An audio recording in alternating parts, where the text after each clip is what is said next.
तो स्वागत है मेरे न्यू यूट्यूब चैनल में। तो देखिए आज ठोकी राजा के साथ फिर से हम एक बार आ चुके हैं और ये एक प्यारा सा सॉन्ग सुनाने जा रहे हैं। तो बने रहे वीडियो में और सुनिए, इनका बहुत ही बढ़िया सॉन्ग एक बनाए हुए हैं।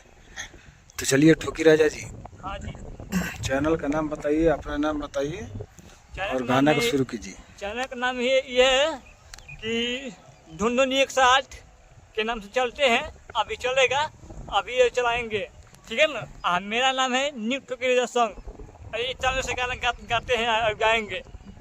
जब लीजिएगा तब ले गाएंगे, ठीक है ना। आप बोलिए। तो चलिए, हाँ जी, हाँ गाना शुरू करिए आप। कि देखो देखो खाना वास्तु जब से आई लबा हमर मन तोहरा के जो हेला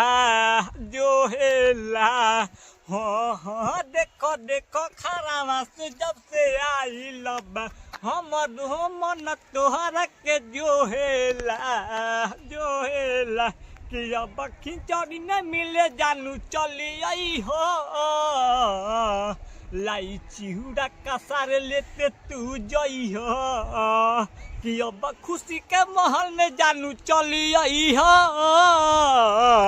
लाई चिहुरा कसार लेते तू जई हो कि सारा लोग आवा खुश बावे जान हमार रईली तोहरा से कहनिए भौजी सुन परान बन गईली हाँ कि सारा लोग खुश बावे जान हमार रईली तोहरा से कहनिए भौजी सुन परान बन गईली हमारा दिल में तू बसल रही हो छोड़ के तू कतही मत जइह हमारा दिल में तू बसल रही हो छोड़ के तू कतही मत जइह कि अब खिचड़ी न मिले जानू चली लाई चिहुरा कसार लेते तू जइह कि अब खुशी के महल में जानू चली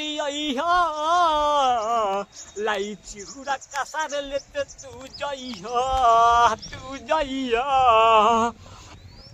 धोनी दीवाना के हम घरे बोलवानी अक्टर डायरेक्टर से हम हूँ हितई पहुनाई पेठवानी